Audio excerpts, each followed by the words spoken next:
নমস্কার, আমি বিশ্বজিৎ পান্ডা। ভাষা ও হ্যাঁ, ভবিষ্যৎ নমস্কার। আয়োজিত কথায় কথায় অনুষ্ঠানে আপনাদের সকলকে স্বাগত। আপনারা জানেন আমরা মাঝে মাঝে আমাদের এই অনুষ্ঠানে কথায় কথায় অনুষ্ঠানে বাংলা সাহিত্য সংস্কৃতি জগতের অতি বিশিষ্ট ব্যক্তিত্বদের সঙ্গে কথা বলি, তাদের সংস্কৃতি চর্চার কথা শুনি, তাদের জীবনের কথা শুনি। আজকেই আমাদের সঙ্গে আছেন বিশিষ্ট প্রাবন্ধিক, আভিধানিক এবং ইতিহাস গবেষক জাহিরুল হাসান। জাহিরুল্লাহ, আপনাকে আমি আমাদের অনুষ্ঠানে স্বাগত জানাচ্ছি। আচ্ছা, আমিও খুব আনন্দের সঙ্গে যোগ দিচ্ছি এই অনুষ্ঠানে। ধন্যবাদ জাহিরুল্লাহ। আপনারা জানেন জাহিরুল্লাহর আলাদা করে পরিচয় দেওয়ার কিছু নেই। তার বহু তার কাজের কথা একটা একটা করে আসবো।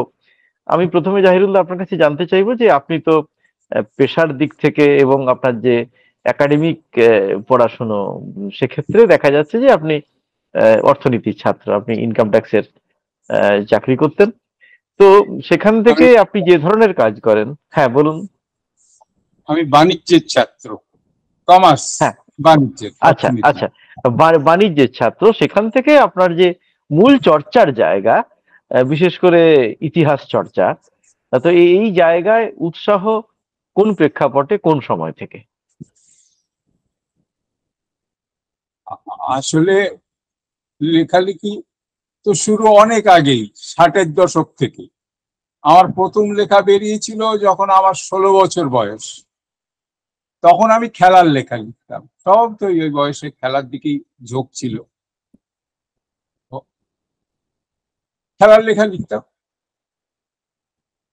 তা লেখালেখি করেও যে চাকরির একটা সুবিধা হতে পারে, যারা চাকরির প্রত্যাশী তাদের জন্য আমি এই বার্তাটা দিতে চাই যে আমি যখন ইনকাম ট্যাক্সে ইন্টারভিউ দিতে চাই, তখন আমাকে বলা হয়েছিল যে যিনি ইন্টারভিউ নেবেন তিনি একজন স্পোর্টসম্যান এবং রাইফেল শুটার। তো তিনি তো নানা ধরনের প্রশ্ন করছেন। আমাকে জিজ্ঞেস করলেন যে তুমি কি খেলাধুলো করো? তা খেলাধুলো তো সেরকম বড় স্তরে তো কিছু করিনি। আমি বললাম, দেখুন, আমি পড়াশোনার দিকেই বেশি মন দিয়েছি, কিন্তু আমি একজন ক্রীড়া সাংবাদিক। যেই না শুনলেন ক্রীড়া সাংবাদিক, অমনি তিনি আমাকে প্রশ্ন করতে শুরু করে দিলেন খেলা নিয়ে। আর তখন খেলা তো আমার বিষয়, খুব সুন্দর উত্তর দিয়েছিলাম সব, যার ফলে আমার নম্বরটাও খুব বেড়ে গিয়েছিল এবং খুব সহজেই আমি একটা সুন্দর চাকরি পেয়ে গেছিলাম অল্প বয়সে। ফলে লেখালেখি করে লাভ হয়, হয় না যে তা নয়, জীবনের শুরুতেই একটা বড় লাভ হয়েছিল। আপনি আপনার যে মূল কাজ, মানে যে কাজের জন্য আপনার বিশেষ অবদান বাংলা সাহিত্য সংস্কৃতি জগতে এবং আপনার পরিচিতি, যে ইতিহাস চর্চা বা আহ, বিভিন্ন কোষ গ্রন্থ যে লিখতেন, সেইটার আগ্রহ কোন সময় থেকে? আমি কিন্তু নানা ধরনের লেখা লিখেছি, প্রবন্ধই বেশি। কিছু গল্প যে লিখিনি তা নয়, সেটাও লিখেছি। শিশু কিশোরদের জন্য লেখা, কিশোর ভারতীতে এক সময় গল্প লিখেছি। ঝালাপালা, ওরা একটা ওই বাংলা গল্পের, শিশু গল্পের 200 বছর একটা সংখ্যা করেছিল। তো দুটি খণ্ডে, তো দ্বিতীয় খণ্ডে ঘটনাচক্রের প্রথম লেখাটা আমারই কিন্তু। তো সেগুলোও যেমন লিখেছি, তবে একটা পর্যায়ে গিয়ে আমার কিন্তু মনে হয়েছে যে যে গোলকিপার, তার যদি ক্ষমতা থাকেও, তার উচিত নয় সেন্টার ফরওয়ার্ড হওয়ার চেষ্টা করা, বরং মন দিয়ে গোল রক্ষার চেষ্টাটা করে যাওয়াই উচিত।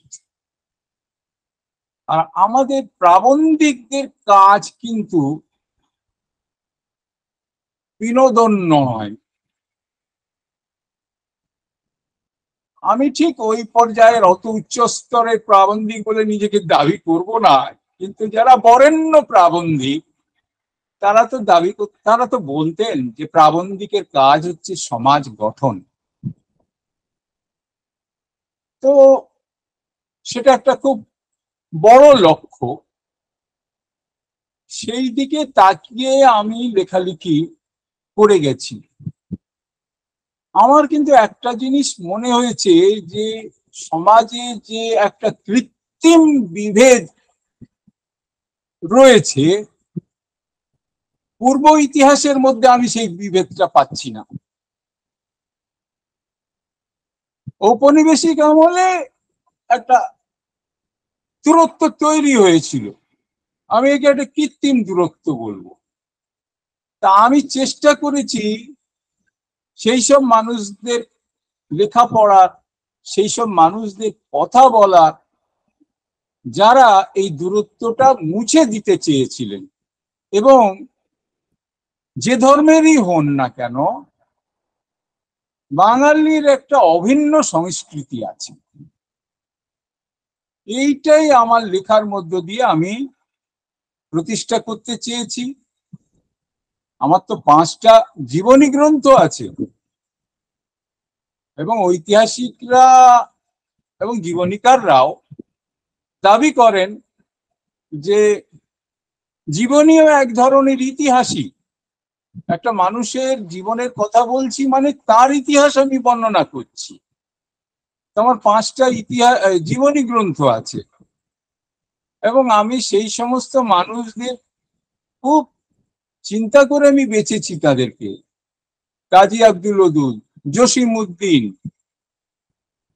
রেজাউল করিম,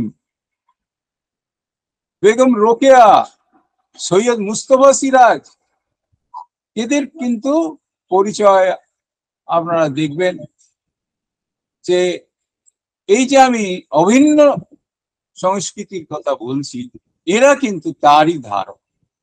সেই জন্য তাদের কথাটা আমি জোর দিয়ে বলতে চেষ্টা করেছি, এবং আমি দাবি করব না, কিন্তু আমি অনুভব করেছি যে কোথাও হয়তো আমার লেখালেখি কিছু প্রভাব ফেলতে পেরেছে। আমার লেখার মধ্য দিয়ে মানুষ এদের কথা জানতে পেরেছেন, এবং পূর্ব ধারণা, আমি এইটাই চেয়েছি যে পূর্ব ধারণা, যে ধারণাগুলো ভুল, তা বর্জিত হোক, এবং প্রকৃত যে বাস্তব সত্য সেটাই প্রতিষ্ঠা পায়।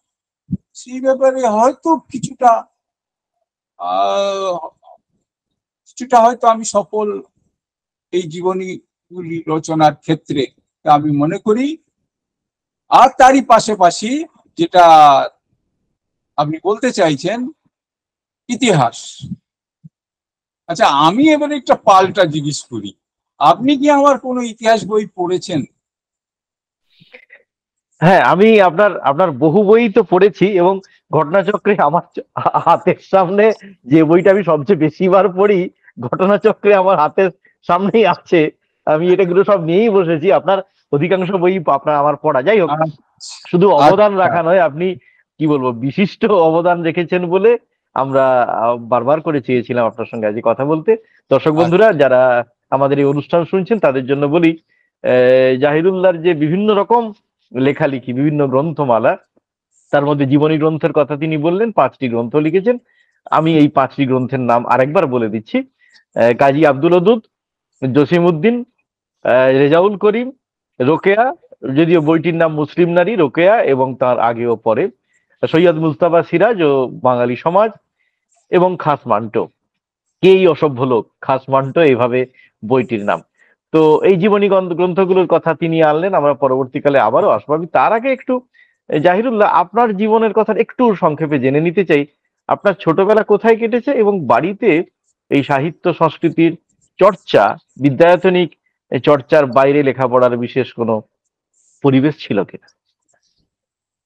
হ্যাঁ, আসলে একজন লেখক, সাহিত্যিক, তিনি অনুশীলনের মধ্য দিয়ে, পড়াশোনার মধ্য দিয়ে নিজেকে তৈরি করেন, এ বিষয়ে কোনো দ্বিমত থাকতে পারে না। কিন্তু তার শৈশবের পরিবেশ এর একটা বড় প্রভাব, সেটা ক্রিয়াশীল, এটা আমি মানি। আমার শৈশবের কথা প্রশ্ন করলে তো আমি যেখানে জন্মেছি, বড় হয়েছি, সেটা হলো খিদিরপুরের মুসলিম প্রধান পল্লীতে। আমার হুঁশ হওয়ার পর থেকে আমি দেখছি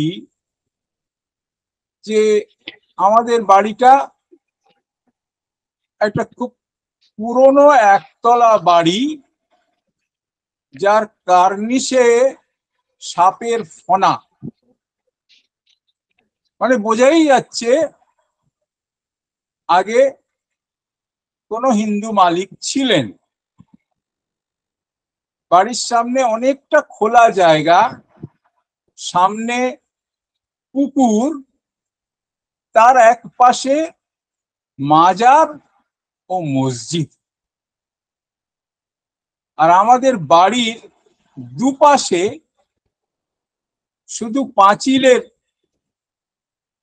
যেটুকু দূরত্ব, একই সীমানা, এক পাশে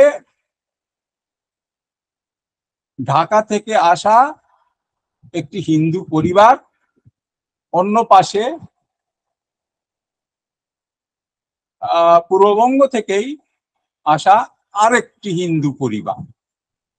আমাদের এই তিনটে বাড়ির মধ্যে শুধু পাঁচিলের যেটুকু তফাৎ। ছোটবেলা থেকে আমি এই দুই বাড়ির ছেলে মেয়েদের সঙ্গে খেলাধুলা করে বড় হয়েছি। আর আমাদের এই তিন বাড়ির সম্পর্ক ছিল অত্যন্ত ঘনিষ্ঠ। এক পাশের বাড়ির মাসি আমার মা মাসির সখী, আর এক পাশের কাকু জেঠুরা আমার বাবার বন্ধু। আমার বাবার শরীর খারাপ হলে তাদের ডাক্তার নিয়ে যাবে, আমি ছোট ছেলে কিভাবে নিয়ে যাব, আমার দাদু অন্ধ, তা আমার সেই চিত্ত কাকু, বিষ্ণু কাকু, তারাই তো এসে খোঁজ নিত, নিয়ে যাবে ডাক্তারের কাছে। আমি পড়েছি যে স্কুলে, সেই স্কুলটার নাম মিলনী, হিন্দু মুসলমান মিলে তৈরি করেছিল বলে তার নামটা হচ্ছে মিলনী। আমার ছোটবেলার বন্ধু অজয়, আমি অজয়ের বাড়িতে রোজ চলে যেতাম, কারণ আমার একটা বই বা একটা পত্রিকা একদিনে পড়া হয়ে যেত। রোজ গিয়ে বলতাম, নিচে থেকে চেঁচাতাম, অজয় তেতলায় থাকতো, বলতাম অজয় পড়া হয়ে গেছে। এইভাবে অজয় আমাকে শিশু সাথী, শুকতারা, ওর কাছে সব বাঁধাই করা থাকতো। আর থাকতো ওই রাশিয়া প্রকাশনা, প্রচুর বই। এক এক সময় রাগ করে বলতো, আমি কোথায় পাবো, রোজ তোকে এত বই সাপ্লাই কি করে করবো রে। তা এই দিলীপ আমার খুব মানে কাছের বন্ধু আমার স্কুলে, সেই দিলীপ খুব ভালো আবৃত্তি করত। আমি পড়াশোনায় ভালো ছিলাম, দিলীপ পড়াশোনায় তত ভালো ছিল না, কিন্তু অসাধারণ আবৃত্তি করত। আমি কিন্তু ছোটবেলায় সিনেমা টিনেমা দেখতে পেতাম না, আমার বাড়ি থেকে কেউ নিয়ে যেত না। দিলীপ মরুতীর্থ হিংলাজ শুধু যে দেখেছে তা নয়, অবধূতের মরুতীর্থ হিংলাজ তার পড়াও হয়ে গেছে। ছোট্ট একটা ঘটনা বলে শেষ করছি, আমার শৈশবের স্মৃতিচারণা। ঠিক এই এপ্রিল মে মাসের এইরকমই গরম, রাস্তার পিচ গলে গেছে, আমি চটি পরে আছি, পায়ে তাপ লাগছে, পাশে আমার দিলীপ, আমরা হাঁটছি। আমি দিলীপকে বলছি, দিলীপ, হিংলাজের পথে কি ঠিক এইরকমই গরম লেগেছিল রে? কারণ আমার তো হিংলাজ পড়াও হয়নি, দেখাও হয়নি। কল্পনায় তখন আমি কখনো যাচ্ছি হিংলাজ, আর কখনো আমার বন্ধু অজয়ের দেওয়া সেই রুশ বইগুলো পড়ে বৃষ্টির দিন আমার মনে হচ্ছে আমি মস্কোর রাস্তায় হাঁটছি আর বরফ পড়ছে। এইভাবেই কেটেছে আমার শৈশব। তাহলে ছোটবেলা থেকে আপনি খুব পড়ুয়া ছিলেন এবং আপনার বন্ধু সে ব্যাপারে আপনাকে খুব সাহায্য করেছে বইপত্র দিয়ে নানান ভাবে আপনার। এবং আপনি যেটা বলছিলেন যে হ্যাঁ, যে একটা সম্প্রীতির বাতাবরণে আপনার বেড়ে ওঠা খিদিরপুরে, আমি এক্ষুনি আপনার কথা শুনতে শুনতে ভাবছিলাম যে এই কথাটা, এটা তো খুব স্বাভাবিক একটা ব্যাপার, কিন্তু আমরা দিন দিন এমন একটা আবহের মধ্যে আসছি, সেটাকে আলাদা করে বলতে হচ্ছে। যেটা খুব স্বাভাবিক একটা ব্যাপার ছিল, সেটাকে বলতে হচ্ছে। এই প্রসঙ্গে আমি আপনার প্রবন্ধের বইয়ের প্রসঙ্গে আসি। আপনার প্রবন্ধের বইগুলোর মধ্যে গোটা তিনেক প্রবন্ধের বই আমার জানা, উর্দু ভাষা ও সাহিত্য, কলমের জাদু, এবং আমার সবচেয়ে পছন্দের যেটা বই, প্রিয় বই, বাংলার মুসলমানের 800 বছর।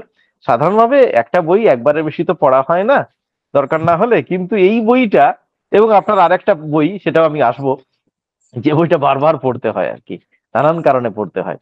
তো বাংলার মুসলমানের 800 বছর, এখানে অনেকগুলি প্রবন্ধ আছেন, যারা পড়েছেন তারা জানেন।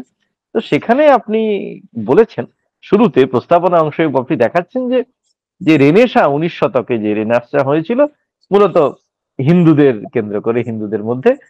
মুসলিম সমাজে সেই রেনেসা, শিক্ষিত মানুষজন, শিক্ষিত সংস্কৃতি চর্চার ব্যাপারটা অনেকটা পরে এসেছে, 20 শতকের গোড়ার দিকে। তো আপনি আপনার বইতে এটা নিয়ে চমৎকার আলোচনাও করেছেন, কিন্তু আমি এখানে খুব সংক্ষেপে জানতে চাইবো যে এই দেরিতে আসার বিশেষ কোনো, যদি একটা দুটো কারণকে আপনি এখানে আলোকিত করেন। যেটা বাঙালির রেনেসাঁ হতে পারতো, যেটা বাঙালির রেনেসাঁ হতে পারতো, সেটা কেন হিন্দু রেনেসাঁ হয়ে গেল, বা আরো পরে মুসলমানের রেনেসাঁ হলো? এটা খুব দুর্ভাগ্য। এর জন্য বাঙালি, আমি বাঙালি বলবো, মুসলমান হিন্দু বলে বলবো না, বাঙালি জাতি দায়ী নয়। কারণ এই বাংলাতে যখন লায়লা মাজনু লিখছেন, একজন মুসলমান কবি, যিনি মাত্র দ্বিতীয় প্রজন্মের বঙ্গবাসী, তার বাবা এসছিলেন ভারতের বাইরে থেকে, মা এখানকার একজন বাঙালি মহিলা, তিনি যখন লায়লা মাজনু লিখছেন,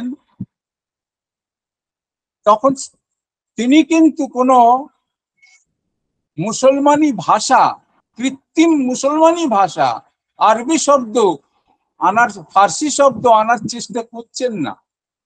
তিনি বন্দনা অংশে হিন্দু দেবদেবীর নাম করছেন। এটাই ছিল বাংলার মুসলমানদের মানসিকতা।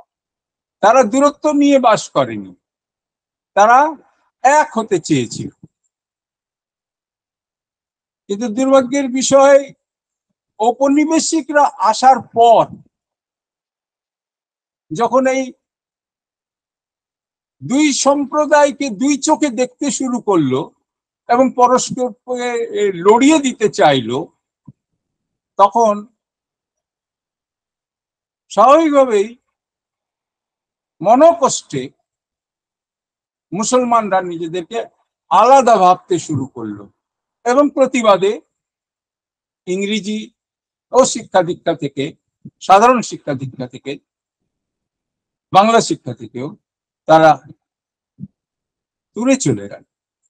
এতে অন্তত 1 শতাব্দী তারা পিছিয়ে গেল। এটাই হচ্ছে সেই বিলম্বের কারণ। পরে উপলব্ধি হয়েছে, আর যখন উপলব্ধি হয়েছে তখন কিন্তু যে ক্ষতিটা হয়ে গেছে সেটা পুষিয়ে নেবার পুরো চেষ্টাটাই করা হয়েছে। এবং আমি এই সম্প্রতি একটি সভায়, যেখানে মোহাম্মদ শহীদুল্লাহ স্মরণে আমাকে একটি পুরস্কার দেওয়া হয়। আমি সেখানে বলেছিলাম যে মুসলমানের রেনেসা কেউ কেউ এখনো বলছে। একটি পত্রিকা বিশেষ সংখ্যা বের করেছে বাংলাদেশের রেনেসা কি করে হয়। বুদ্ধির মুক্তি আন্দোলন কি বাংলাদেশে হয়েছিল? বাংলাদেশের রেনেসা কি করে হয়? না এটা বাংলাদেশের রেনেসা, না এটা মুসলিম রেনেসাঁস। আমি বললাম সঠিক অভিধা হচ্ছে বাঙালির দ্বিতীয় রেনেসা। প্রথম রেনেসা হয়েছিল 19 শতকে, আর 20 শতকের প্রথমার্ধে হয়েছে বাঙালির দ্বিতীয় রেনেসা। আমাদের কিন্তু শব্দটা কিন্তু খুব সযত্নে ব্যবহার করতে হবে। যেই মুহূর্তে আমি বলছি মুসলমান রেনেসা, অন্য পক্ষ বাকিরা মনে করবে এটা আমাদের রেনেসা নয়। বাস্তবে কিন্তু এটা কিন্তু সমস্ত বাঙালির রেনেসা। বাঙালির একটা অংশ যদি দুর্বল হয় তাহলে বাঙালি তো পঙ্গু।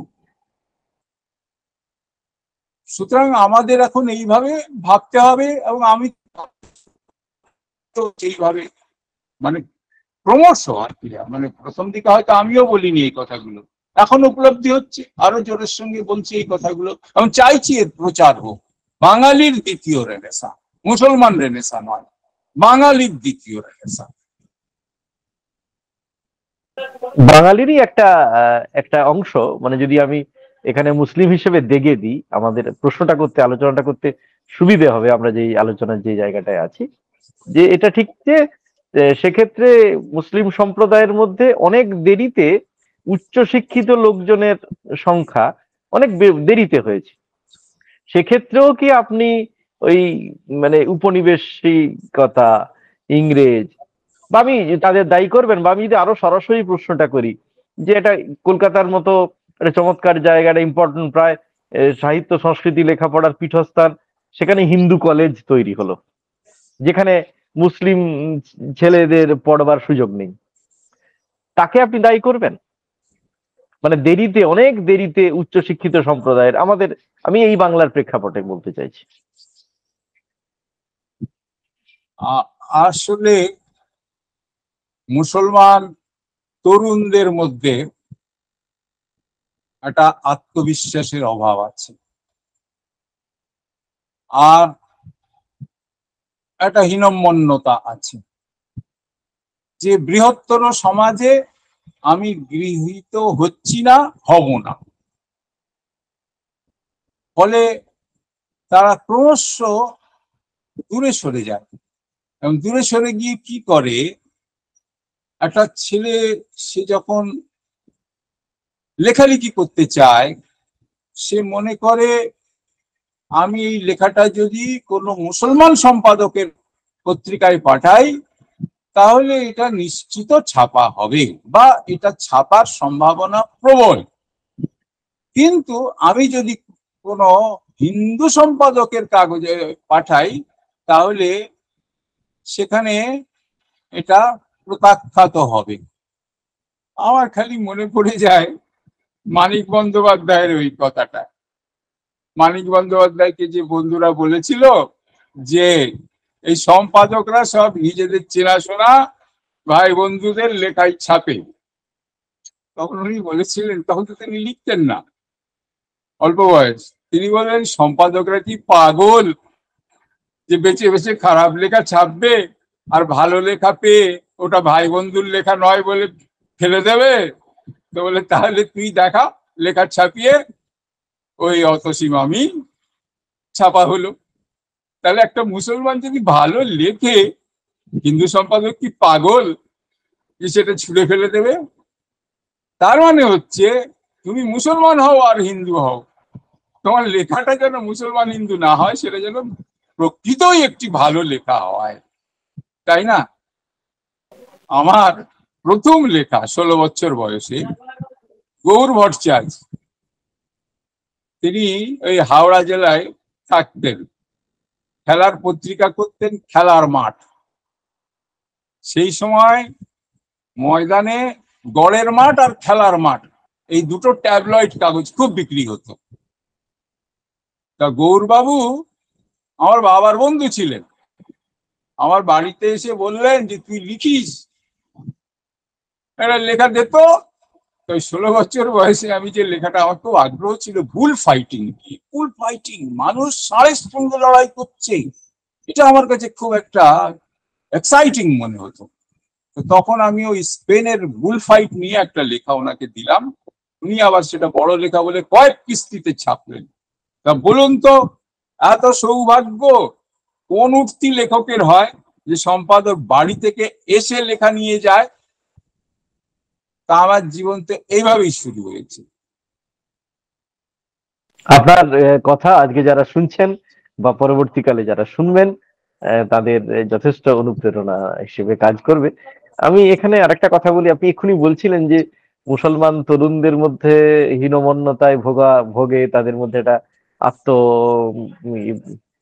সচেতনতার অভাব আছে। আচ্ছা, এর মূলে কি উর্দু ভাষী মুসলিমরা যে বাঙালি মুসলিমদের হ্যাটা করে, সেইটার কোনো, সেটা কাজ করে না? মানে তার তার গুরুত্ব কত বা তার ভূমিকা কতখানি? আসলে উর্দু ভাষী মুসলমানরা সারা ভারতেই বঙ্গভাষী মুসলমানদের চেয়ে অনেক এগিয়ে, ঐতিহ্য সম্পন্ন, ধনশালী, প্রাগ্রসর। ফলে তারা বঙ্গভাষী মুসলমানদের, তাদের কৃতিত্ব যেহেতু তুলনায় কম, তাদেরকে একটু ছোট চোখে দেখতেই পারে। আমি এইটাতে বিচলিত হই না।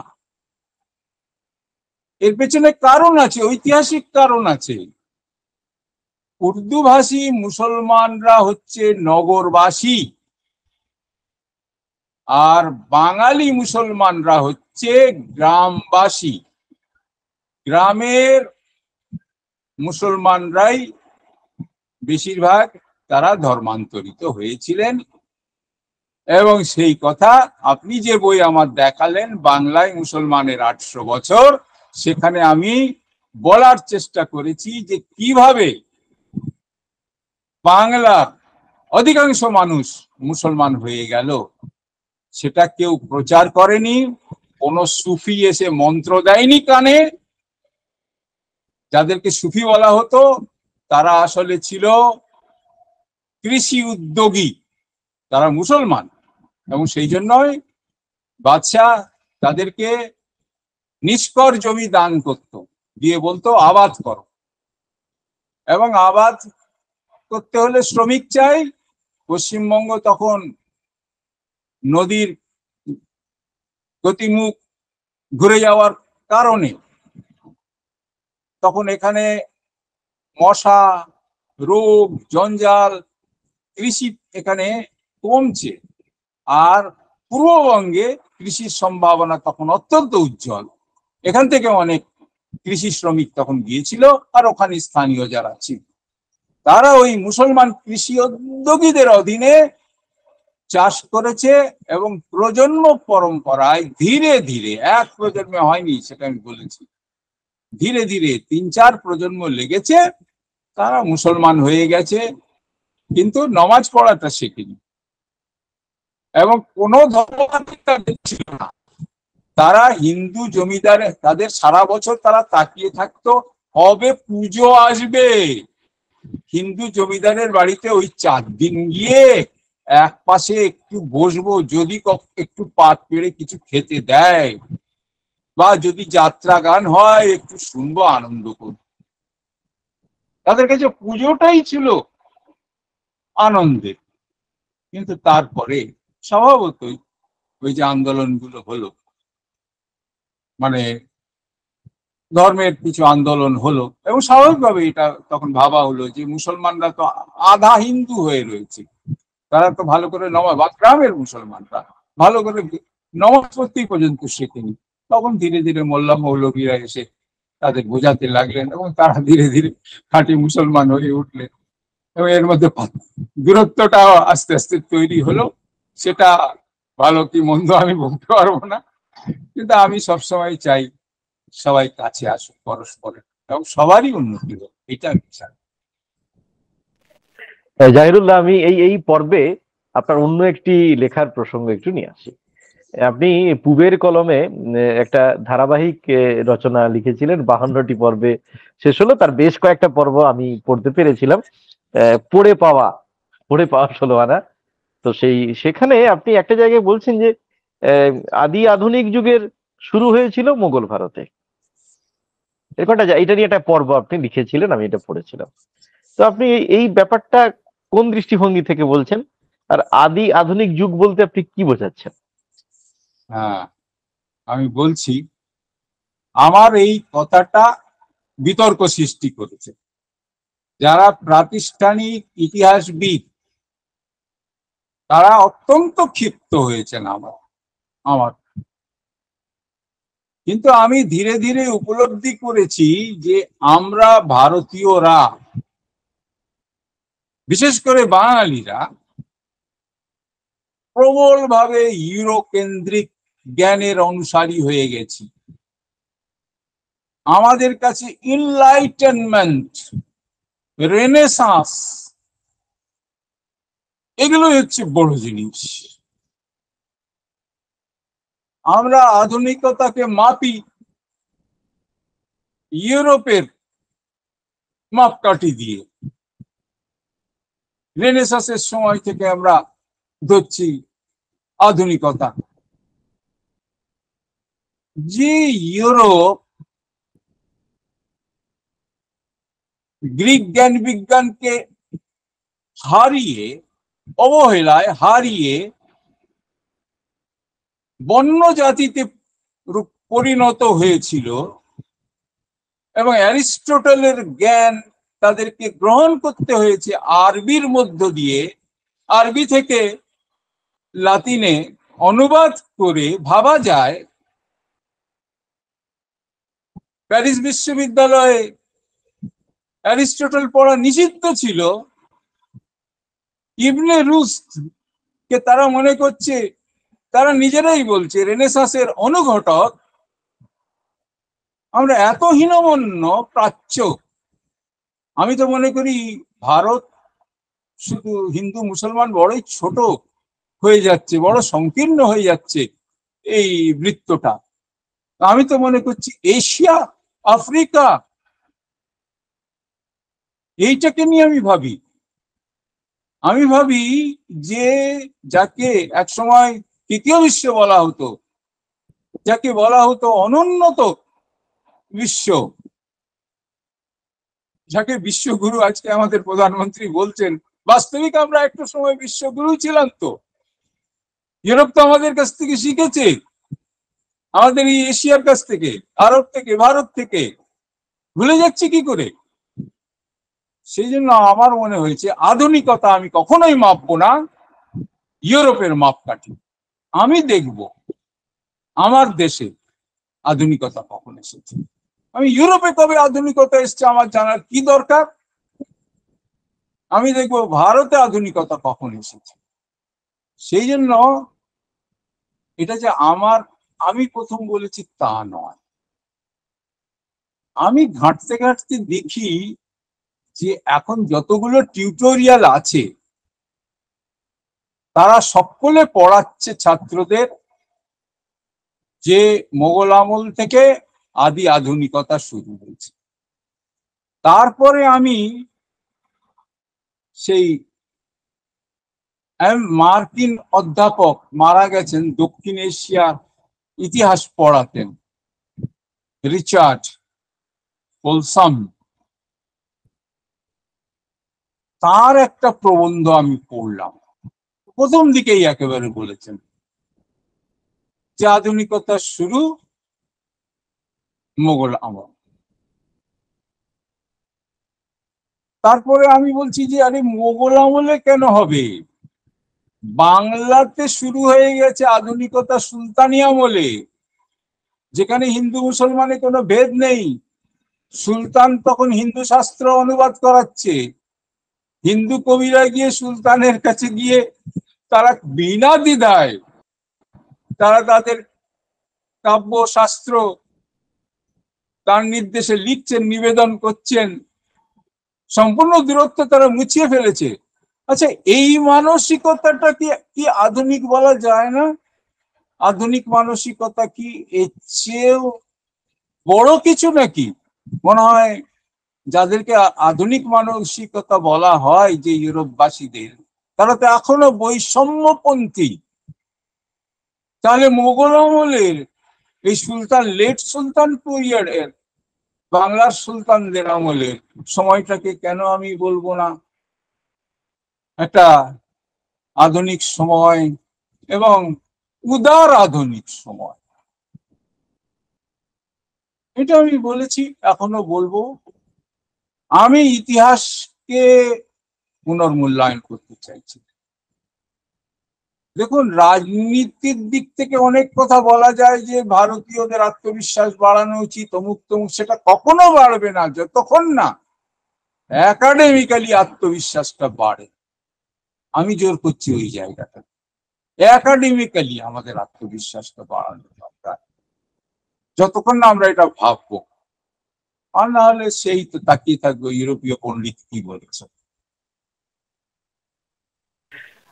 জাহিরুল, আপনি মূলত আধুনিকতার যে জায়গাটা ধরতে চাইছেন সেটা হচ্ছে এই যে ধর্মীয় উদার উদার ঔদার্যের জায়গাটা, ধর্মীয় ঔদার্য এবং সম্প্রীতির জায়গা থেকে আপনি ধরতে চাইছেন আধুনিকতাকে। এবং অবশ্যই সেদিক থেকে বিচার করলে আমার মনে হয় যে, বা না বলাই ভালো, যে ধীরে ধীরে কি আমরা অনাধুনিক হয়ে যাচ্ছি, সেই প্রশ্ন তো থাকবে। এখানে একটা প্রশ্ন আবার আমি করি। আহ, আপনি শুরুতে বলেছিলেন আপনি কিছু গল্প লিখেছেন, পরবর্তী সেখান থেকে আপনি সরে এলেন। তো আমি দুটো প্রশ্ন পরপর, মানে দুটো তথ্য আমি জানতে চাইবো। একটা হচ্ছে আপনার গল্পগুলো নিয়ে একটা সংকলনের কথা ভাবুন, 1 নম্বর। 2 নম্বর হচ্ছে এই পড়ে পাওয়া, এই যে জার্নাল ধর্মী আপনার এই লেখা, এটি কি গ্রন্থাকারে প্রকাশিত হবে?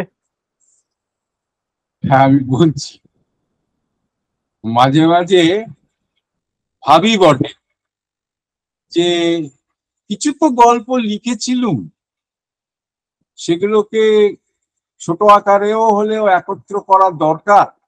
বিশেষ করে সর্বশেষ যে গল্পটি লিখেছিলাম, আমাকে একজন বললেন যে ভারতের স্বাধীনতার 75 বছর উপলক্ষে আমরা একটা সংখ্যা করছি, তাতে এক একজন স্বাধীনতা সংগ্রামী নিয়ে শিশু কিশোরদের জন্য একটা গল্প লিখতে হবে, তা আপনি তাকে নিয়ে লিখবেন।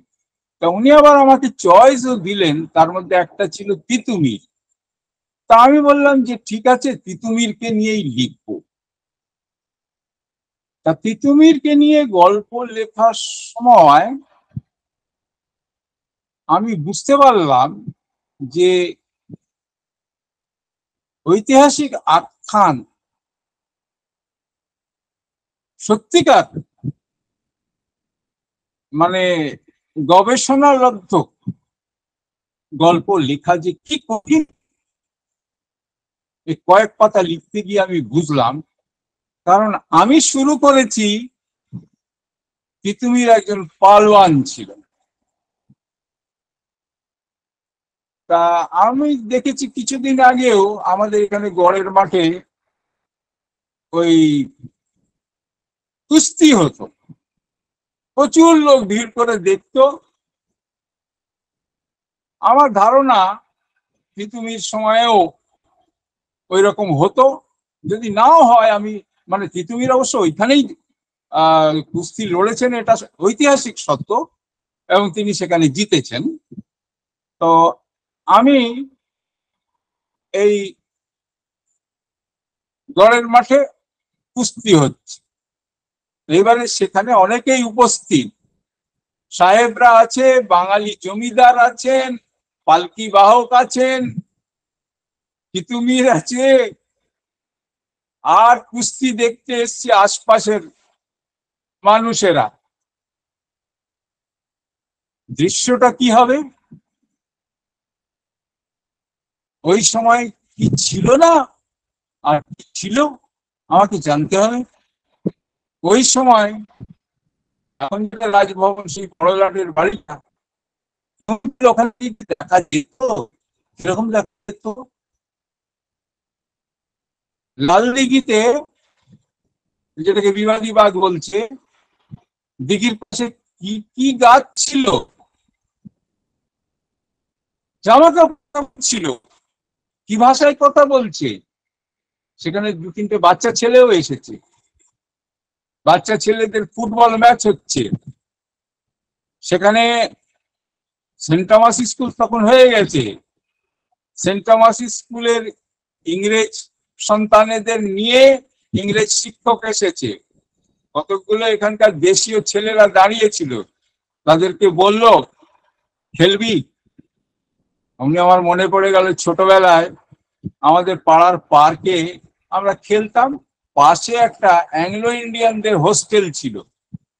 তো সেই অ্যাংলো ইন্ডিয়ান ছেলেদেরকে তার টিচার নিয়ে এসে আমাকে বললো, তখন ওখানে ইংরেজি ছেলেদের মধ্যে আমিই বলতে পারি। তো আমাকে জিজ্ঞেস করলো ইংরেজিতে যে তোমরা খেলবে আমার ছাত্রদের সঙ্গে। আমি বললাম হ্যাঁ। এবার খেলা শুরু হলো, ও রেফারি, সেই অ্যাংলো ইন্ডিয়ান টিচার। তো আমাদের ওখানে একজন আমাদের দাদা ছিল, দাদা স্থানীয়, তাকে ওই লাল লাল বলতাম তাকে। সেও দাঁড়িয়ে খেলা দেখছে। তারপরে তার মনে হয়েছে যে এই রেফারি প্রচন্ড চুরি করছে এবং জেতাবার চেষ্টা করছে তার ছাত্রদের। সে এসে প্রতিবাদ করছে, সে ইংরেজি জানে না, আর তার মনে হচ্ছে যে এই ইংরেজির মাস্টারটা তাকে গালাগাল দিচ্ছে, সে একটা ঘুষি চালিয়ে দিচ্ছে। সেই ইয়ে অ্যাংলো ইন্ডিয়ান টিচারটার এখনো মনে আছে, ঠোঁট থেকে রক্ত ঝরছে। খেলা শেষ হয়ে গেল। আমি ঠিক ওই দৃশ্যটাকে পোস্ট করে দিচ্ছি। এইভাবে আমি একটা কাল্পনিক এবং বাস্তব পরিবেশ সৃষ্টি করে গল্পটা লিখলাম। ওই গল্পটা আমার খুব প্রিয় গল্প। ওই গল্পটার জন্যই আমার মাঝে মাঝে মনে হয় যে ছোট করে হলেও আমি যেসব গল্পগুলো লিখেছিলাম, আর দু একটা বাচ্চাদের জন্য দু একটা প্রবন্ধ, যেটা ব্যাপারে কেউ কেউ আমাকে বলেছে যে পাঠ্যতে যাওয়া উচিত, ভারত আমার ভারত। আমি ভারতত্বের কথা বলেছি। আমি বলেছি প্রাদেশিকতাই তো সবাই বলে, শুধু রাজ্যের কথা বলে, তুই তো ভারতের কথা বল না। আমি ভারতত্বের কথা বলেছি। ইন্ডিয়াননেস শব্দটা উচ্চারিতই হয় না, শুধু ওই পাসপোর্টের ফর্ম ফিল আপ করার সময় ইন্ডিয়া, পাসপোর্টে শুধু ইন্ডিয়া। আর নাহলে অন্য সময় আমরা ওয়েস্ট বেঙ্গল, দিল্লি, তামিলনাড়ু রাজ্যে বিভক্ত হয়েছে এখন। তো সেটাই লিখেছিলাম, ভারত আমার ভারত। তো সেটা একজন বললো যে যাওয়া উচিত। আচ্ছা, সে লেখাটা এতই ভালো হয়েছিল যে সেই মেদিনীপুরের একজন বিখ্যাত লিটল ম্যাগাজিন বের করতো, যে ছেলেটি, নামটা ভুলে যাচ্ছি, অসাধারণ। বাচ্চাদের লেখা হওয়া সত্ত্বেও সে তার একজন দাদা স্থানীয়, যাকে আমি শিশু যে পত্রিকা বের করতে দিয়েছিলাম, তার কাছ থেকে নিয়ে বললো আমি ওটা ছাপ। যাই হোক, এটা তুমি ঠিকই। আর দ্বিতীয়ত তুমি বলেছো যে, আমি বলবো না তুমি বলবো? আপনি বলুন না, ওই এটা কি বলে, হ্যাঁ, পড়ে পাওয়াটা যদি বইয়া। হ্যাঁ, পড়ে পাওয়া তো একটা বলা যেতে পারে সংবাদপত্রের কলাম। কিন্তু আমি এই লেখাটা লিখতে গিয়ে অনুভব করেছি যে না ইংরেজিতে না বাংলাতে কলম লেখাকে কখনো সাহিত্য স্তরে তোলার চেষ্টা হয়নি। এটাই খুব আশ্চর্য লাগে আমার। ইংরেজি সংবাদপত্রে প্রচুর কলাম, বিদেশ, এখানে বরং সংবাদপত্রে কলামের খুব অভাব। সুনন্দর জার্নাল, আমরা তো ওটাকে একটা সাহিত্যই মনে করি, কিন্তু তারপরে আমরা দেখতে পাই না যে এই ধরনের কলাম লেখার চেষ্টা। আমি কিন্তু এটাকে একটা সাহিত্যের জার হিসাবে নিয়েছিলাম, এবং এই লেখার মধ্য থেকে আমার কিন্তু চেষ্টা ছিল নতুন ভাবনা ঢোকানো। যখন বই হয়ে বেরোবে পুরোটা পড়লে বোঝা যাবে আমি অনবরত চেষ্টা করে গেছি নতুন ভাবনার ঢোকার, আর চেষ্টা করেছি পুরনো ইতিহাস মনে করিয়ে দিতে। বৌদ্ধ কথা গেছি, জৈনর কথা গিয়েছি। একসময় ভারত বৌদ্ধময় ছিল। আজ ভারতে পশ্চিমবঙ্গে বৌদ্ধ বলতে কত হবে? 12 লক্ষ বৌদ্ধ, 14 লক্ষ বৌদ্ধ, তার বেশিরভাগই হচ্ছে ট্রাইবালস। বাঙালি বৌদ্ধ কত হচ্ছে? কি করে বৌদ্ধ উদাও হয়ে গেল? জৈন চলে গেল কি করে? বাংলা তো জৈন বৌদ্ধময়। এগুলো বোঝার চেষ্টা করেছি আমি, কারণ এগুলো না জানলে আমাদের ইতিহাস জানাটা সম্পূর্ণ হয় না। ইতিহাসকে পাল্টানো যায় না, আন্ডু করা যায় না। যেটা ডু হয়ে গেছে সেটাকে আন্ডু করা যায় না। তার জন্য আমার কোনো আক্ষেপ অনুশোচনাও কিছু নেই, এমনকি আমার কারো বিরুদ্ধে কোনো বিদ্বেষ নেই। হ্যাঁ, কাউকে আমি অভিযোগও করতে চাই না। আমি কিন্তু শুধু ইতিহাস বর্ণনা করার চেষ্টা করেছি। আমি চেয়েছি মানুষ সচেতন হোক, এটা জানুক যে হ্যাঁ এইরকমও ছিল। বৌদ্ধ এত কম আছে, কিন্তু হ্যাঁ এই দেশটা এদেরও ছিল এক সময়। জৈন এত কম আছে, হ্যাঁ এই দেশটা একদিন এক সময় এদেরও ছিল। এই বোধটা যাতে আসে, এইটা আমি চেষ্টা করছি। আর বই খবরের হবে। কাগজে প্রকাশিত এই যে আপনার আহ, সম্পাদকীয় স্তম্ভগুলো, উত্তর সম্পাদকীয় লেখাগুলো বলাই বাহুল্য, আমরা যারা পড়েছি বা যারা পড়েছেন তাদের প্রত্যেককেই নতুন নতুন নতুন ভাবে ভাবতে শিখিয়েছে। আমি এখানে, আপনি একটু আগে বলেছিলেন আপনার ছোটদের জন্য লেখা একটা লেখার কথা, ভারত আমার ভারতবর্ষের কথা বলছিলেন লেখাটির নাম, যদিও এই মানে ভারতবর্ষ নামে এই মুহূর্তে কোনো দেশ নেই। আমি এখানে একটা জিনিস আপনার কাছে জানতে চাইবো, আপনি একটু আগে বলেছিলেন এই প্রবন্ধের প্রসঙ্গে ভারতত্বের কথা, ইন্ডিয়ানেসের কথা বলছিলেন। তো আপনি ভারতত্ব বা ইন্ডিয়ানেস বলতে ঠিক কি বোঝাতে চাইছেন, যদি আমাদের একটু সংক্ষেপে বলেন। আসলে আমি হচ্ছি সেই অল্প সংখ্যকদের একজন যে সীমানা মানে না। আমি কিন্তু বিশ্বকে মানি। সমালোচনা করি বটে ইউরোপের একদা উপনিবেশিকদের, সেটা করি বটে, কিন্তু আমি তাদেরকেও আপন মনে করি। আমি হচ্ছি বিশ্বপন্থী। কিন্তু আমার যে জীবন যাপন, থাকা, সমস্ত কিছু তো ভারতকে নিয়ে। বিশ্বের কতটুকু আমি পাচ্ছি, বা বিশ্ব আমার কাছ থেকে কতটুকু চাইছে, তারা তো আমার কথা জানেও না। আর আমার উপায়ও নেই তাদেরকে কিছু দেবার। সুযোগ পেলে একটু বেড়াতে গেলাম ইউরোপে, বাসে করে এদিক ওদিক তাকাতে তাকাতে। এইটুকু তো বিশ্ব দর্শন নয়, আমার পক্ষে সম্ভব নয়। আমার কাছে ভারত, ভারত আমার হাতের মুঠোর মধ্যে রয়েছে। সেই জন্য আমি, আর তাছাড়া সত্যি বলতে কি, ভারতের মতো দেশ নয়। আমরা তো সব গুলিয়ে ফেলছি। আর নাহলে ভাবুন তো, এই তো 100 বছর পূর্ণ হলো মহেঞ্জোদারো আবিষ্কারের। এই গর্বটা আমরা ভারতীয়রা প্রকাশই করতে পারলাম না। আমরা কি মনে করেছি যে মহেঞ্জোদারো হরপ্পা পাকিস্তানে, অতএব সিন্ধু সভ্যতা পাকিস্তানের? আমি সেই তথ্যও দেওয়ার চেষ্টা করেছি যে সিন্ধু সভ্যতার অধিকাংশ লোকেশন, 50% বেশি বলছি, ভারতে। আমি লোথালে গেছি, আমি দেখে এসেছি। প্রচুর সাইটস আছে, এখনো খনন হচ্ছে। হরিয়ানাতে, রাজস্থানে, গুজরাটে খনন হচ্ছে এখনো। সিন্ধু সভ্যতার বিশাল প্রসাদ ছিল। সেই গর্ব থেকে, সেই কৃতিত্ব থেকে আমাদের পূর্বপুরুষদের আমরা নিজেদেরকে বঞ্চিত করব? আমি সেই ভারতত্বের কথা বলছি। আমাদের ভারত তো সব নিয়ে আমাদের ভারত। আমাদের ভারত তো মানসিং এর ভারত। আমাদের ভারত কি শুধু আকবরের ভারত? আমাদের ভারত তো মানসিং এরও ভারত, যে বাংলাতে এসে মা দুর্গাকে নিজের দেশে নিয়ে যায়, শেরাওয়ালি দেবী পুজো চালু করে, এখানেও ঘরে ঘরে দুর্গা পুজো শুরু হয়। সেই মানসিং এরও ভারত, আকবরেরও ভারত। কত বড় দেশ আমাদের, কত বিশাল বড় মন আমাদের পূর্বপুরুষদের। এই তো আমার ভারত।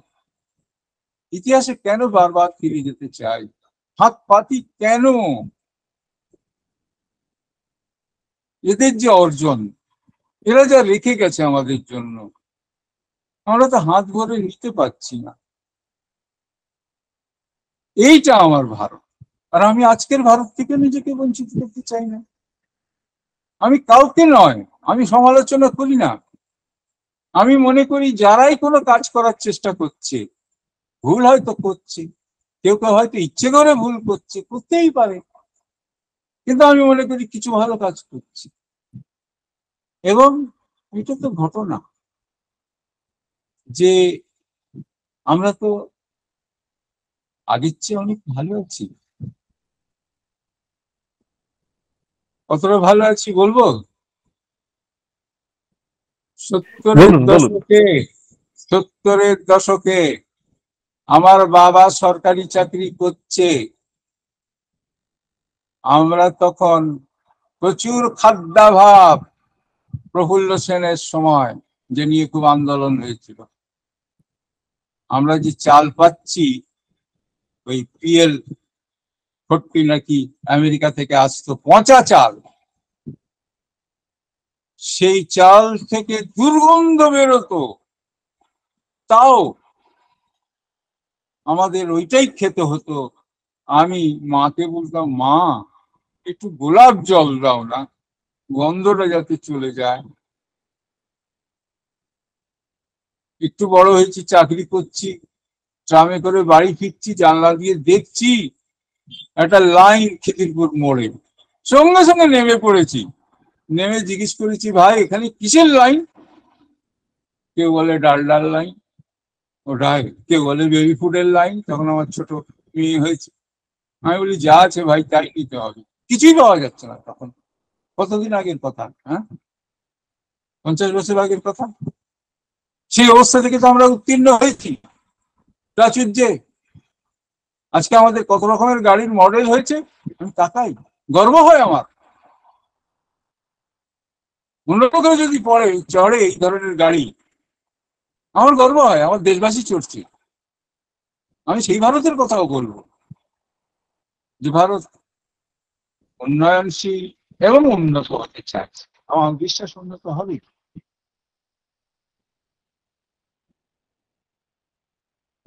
আপনি সামগ্রিক ভারতবর্ষের কথা বলছেন, ভারতের কথা বলছেন, এবং বারবার আপনি শিকড়ের সন্ধান করছেন, ইতিহাসের দ্বারস্থ হচ্ছেন। তো এবং আপনি একটু আগে বলেছিলেন যে আপনি ইতিহাসের নতুন ব্যাখ্যা করতে চান, নতুন নবনির্মাণ করতে চান। তো সেই আমরা যখন দেখি আজকে উম, ছাত্র পাঠ্য, স্কুল পাঠ্য, ইতিহাস বইয়ের সিলেবাস থেকে নানান অংশকে বাদ দিয়ে দেওয়া হয়, মোগল ইতিহাসকে বাদ দেওয়ার প্রস্তাব ওঠে, সেটাকে আপনি কিভাবে দেখেন?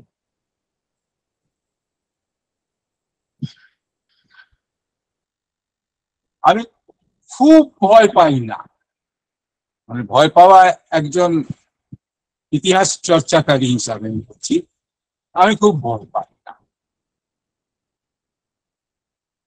আমি একটা জিনিস মনে করি, নিষিদ্ধ বস্তুর আকর্ষণ একটু বেশি হয়। বলা যায় না, পাঠ্যপুস্তকে ওটা না থাকার জন্যই ছাত্ররা খুঁজে খুঁজে পড়বে ওই ইতিহাস। বাদ তো দেওয়া যাবে না। কোথা থেকে বাদ দেবে? হিন্দি সিনেমার বিশাল সংগ্রহের মধ্যে মুঘলে আজম, হ্যাঁ, বাবর, হুমায়ুন, ইউটিউবে দেখবে না? এদিক ওদিক পড়বে না, মানুষের মুখে শুনবে না, যতই বাদ দেওয়া হোক। তারা কি এই ধারণা নিয়ে বড় হবে যে আমাদের এই ভারত শুরু হয়েছিল একটা বিশেষ সময়ে, আর তার মাঝখানটা হচ্ছে একটা বিরাট সময়ের ফাঁক? ওই যেটা বলে ওই জ্যোতির্বিদ্যাতে যেটাকে বলে ব্ল্যাক হোল, ব্ল্যাক হোলের মধ্য থেকে এই 800 বছর গলে বেরিয়ে গেছে, তাকে আর দেখা যাচ্ছে না, জানা যাচ্ছে না। মানে ওই 700 বছর আগে আগে 700 খ্রিস্টাব্দের আগে বিশাল ইতিহাস অবশ্যই আছে। একেবারে শুরু করছি আমরা, ইতিহাস তো শুরু হচ্ছে সিন্ধু সভ্যতা থেকে। তারপরে একটা সময় এসে ওই ব্ল্যাক হোল এসে গিলে খাচ্ছে মাঝখানের 800-900 বছর। তারপরে আবার নতুন করে ইতিহাস শুরু হচ্ছে। এত অবোধ তো নয় আমাদের ছাত্ররা, তাহলে তো খুঁজে কিছু করি, আরো আকর্ষণ নিয়ে জানতে চাই। আমি ভয় পাই না। আর একটা কথা, আমি বিশ্বাস হারাই না, আমি বিশ্বাস, আমি মনে করি যে জ্ঞানী উদার মানুষ চিরকালই থাকবে, যারা বিভেদ মানবে না, যারা সবসময় সত্যকে খুঁজে বেড়াবে, যারা সত্যের কোনো রং দেখবে না। এইরকম মানুষের সংখ্যা চিরকালই ছিল, এখনো আছে, আগামী দিন কে বলতে পারে আরো বেশি সংখ্যায় থাকবে। আমি কিন্তু বড় আশাবাদী এসব ব্যাপারে। আমি কিন্তু এই ছোটখাটো যে সমস্ত এগুলো দুর্ঘটনাই বলবো, দুর্ঘটনাতে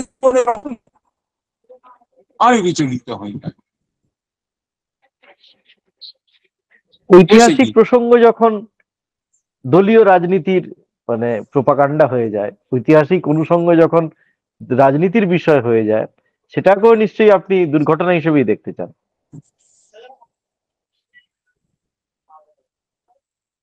হওয়া তো উচিত নয়, কেউ তো বলবে না যে হওয়া উচিত।